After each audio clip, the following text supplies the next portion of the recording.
बचपन से हमको मैथ्स में यह पढ़ाया जाता है कि हम किसी भी नंबर को 0 से डिवाइड नहीं कर सकते। यह मैथ का एक बेसिक रूल है।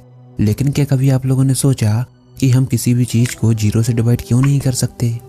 पुरानी सभ्यताएं जैसे कि ग्रीक्स, रोमन्स, यह लोग 0 को एक ऐसी क्वांटिटी के रूप में देखते थे जो कि किसी भी चीज़ के ना होने को दर्शाती है, यानी कि 0 का मतलब है कुछ भी नहीं।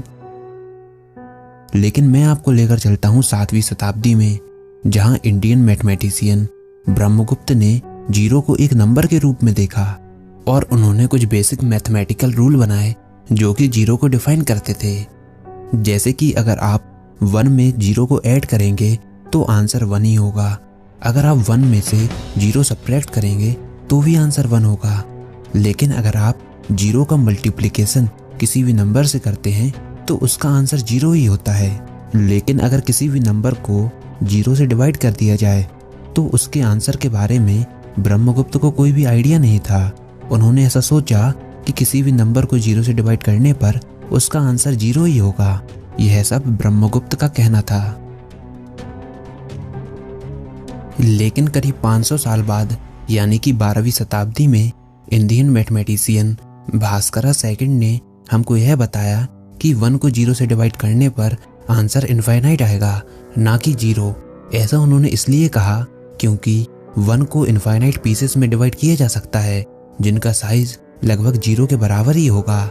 लेकिन उनका यह लॉजिक बड़े नंबर्स के लिए फेल हो गया।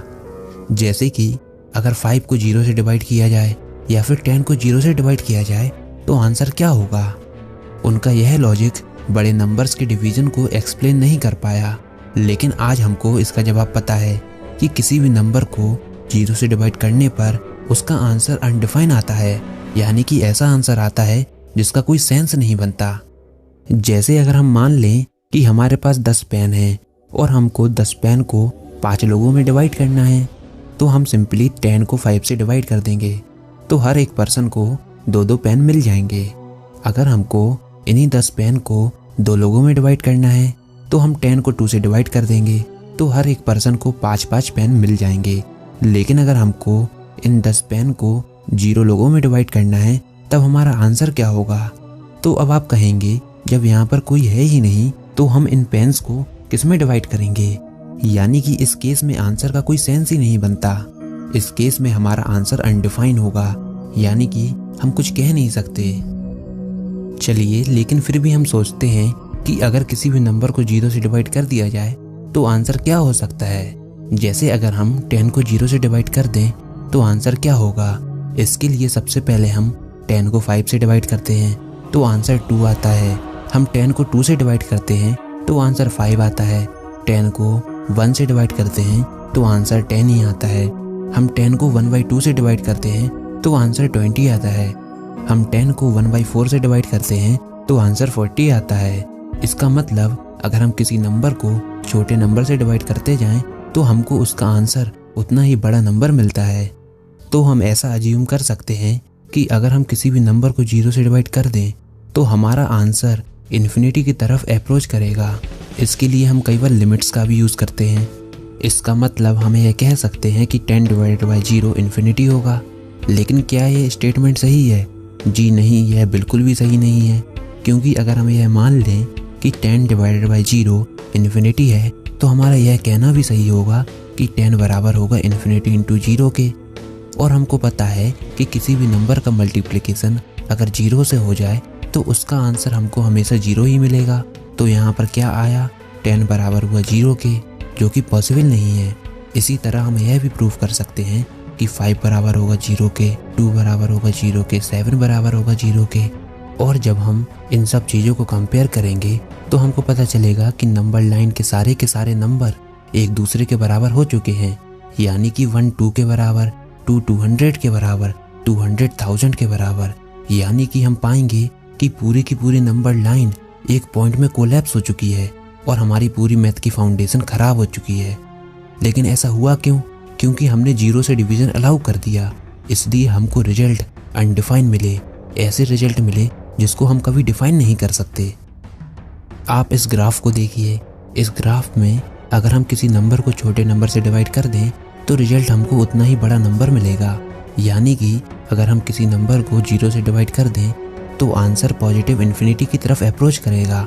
बिल्कुल इसी तरह अगर हम किसी नंबर को नेगेटिव नंबर से डिवाइड कर दें तो आंसर नेगेटिव इन्फिनिटी की तरफ अप्रोच करेगा, जैसा कि आप इस ग्राफ में देख सकते हैं। अगर हम इसको मल्टीप्लिकेटिव इन्वर्स के नज़रिए से देखें तो हर एक नंबर का एक मल्टीप्लिकेटिव इन्वर्स होता है, जिसको आपस में मल्टीप्लाई करने पर हमको रिजल्ट हमेशा 1 ही मिलता है। जैसे 2 का मल्टीप्लिकेटिव इन्वर्स है 1/2 और आपस में मल्टीप्लाई करने पर हमको रिजल्ट 1 मिलता है। इसी तरह सभी नंबर के मल्टीप्लिकेटिव इन्वर्स होते हैं। इसी तरह 0 का भी मल्टीप्लिकेटिव इन्वर्स होना चाहिए, जिसका ऑपरेशन करने पर हमको आंसर 1 मिलना चाहिए। लेकिन अगर हम 0 के मल्टीप्लिकेटिव इन्वर्स को देखें तो वह होगा 1/0 और 0 से मल्टीप्लाई करने पर हमको आंसर मिलेगा 0/0, जिसको हम डिटरमाइन नहीं कर सकते। यह अनडिफाइंड है।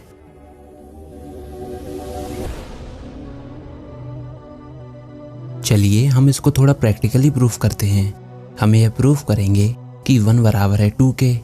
इसके लिए सबसे पहले हम यह अज्यूम करेंगे कि x = y है। अब हम दोनों साइड x का मल्टीप्लाई कर देंगे तो हमारे पास आएगा x² = xy। अब हम LHS और RHS में से y को सब्ट्रैक्ट कर देंगे तो हमारे पास बचेगा x² - y² = xy - y²। अब हम LHS में x² - y² का फॉर्मूला लगाएंगे जो कि होता है x + y × x - y, और RHS में से हम y को कॉमन ले लेंगे तो हमारे पास इक्वेशन आएगी x + y x - y = y × x - y। अब हम RHS में से x - y को डिनोमिनेटर में ले जाएंगे तो हमारे पास इक्वेशन आएगी y = x + y × x - y / x - y। अब हम x - y से x - y को कैंसिल कर देंगे तो हमारे पास आएगा y = x + y, और इस इक्वेशन को सॉल्व करने पर हमारे पास आएगा x = 2y। और पहले हमने अज्यूम किया था कि x बराबर है y के, तो x = 2x हो जाएगा और x से x को हम कैंसिल कर देंगे तो हमारे पास आएगा 1 = 2। यहाँ पर हमने यह प्रूफ कर दिया कि 1 बराबर है 2 के। अब आप लोग कहेंगे यह कैसे पॉसिबल है, हमारी कैलकुलेशन में कहाँ गलती हुई है? तो गलती हुई है ये वाले स्टेप में, x - y के स्टेप में, क्योंकि हमने अज्यूम किया था कि x बराबर है y के, और अगर हम y की जगह x पुट कर दें तो हमारे पास आएगा 0। यानी कि हमने जाने अनजाने में 0 से डिवीजन अलाउ कर दिया है, जिसकी वजह से हमारी पूरी कैलकुलेशन में एरर आ गया है और 1 2 के बराबर प्रूफ हो गया है। तो देखिए, केवल एक बार 0 से डिवीजन अलाउ करने पर हमने यह प्रूफ कर दिया कि 1 बराबर है 2 के। हमको कितना अजीब रिजल्ट देखने को मिला। इसलिए हम कभी भी 0 से डिवीजन अलाउ नहीं करते। यानी कि अगर हम मैथ्स में केवल एक बार 0 से डिवीजन अलाउ कर दें तो पूरे के पूरे मैथ्स के रूल बेकार हो जाते हैं। हमारी पूरी नंबर लाइन में जितने भी नंबर हैं वह सब एक पॉइंट में कोलैप्स कर जाते हैं, वह सब एक पॉइंट बन जाते हैं। हम कुछ भी कर सकते हैं, हम किसी भी चीज़ को प्रूफ कर सकते हैं।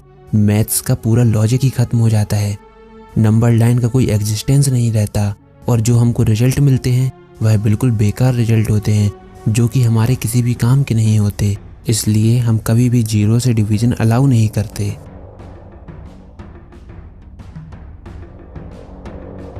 तो अगली बार अगर आपसे किसी ने पूछा कि किसी भी नंबर को 0 से डिवाइड करने पर क्या आंसर होगा, तो आप यह कह सकते हैं कि आंसर वैसा ही होगा जैसे एक हाथ से बजाई गई ताली की आवाज़, या फिर हमारा ब्रह्मांड किस चीज़ में फैल रहा है।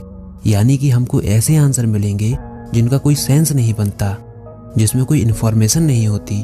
तो आई होप आपको यह ज़रूर समझ में आया होगा कि 0 से डिवीजन क्यों अलाउ नहीं है। अगर ऐसा है तो इस वीडियो को लाइक कीजिए, अपने दोस्तों के साथ शेयर कीजिए, और आपको ये वीडियो कैसी लगी कमेंट बॉक्स में लिखकर ज़रूर बताइए। और अगर आपने हमारा चैनल अभी तक सब्सक्राइब नहीं किया तो इसको सब्सक्राइब कर लीजिए ताकि आगे आने वाली कोई भी वीडियो आपसे मिस ना हो पाए।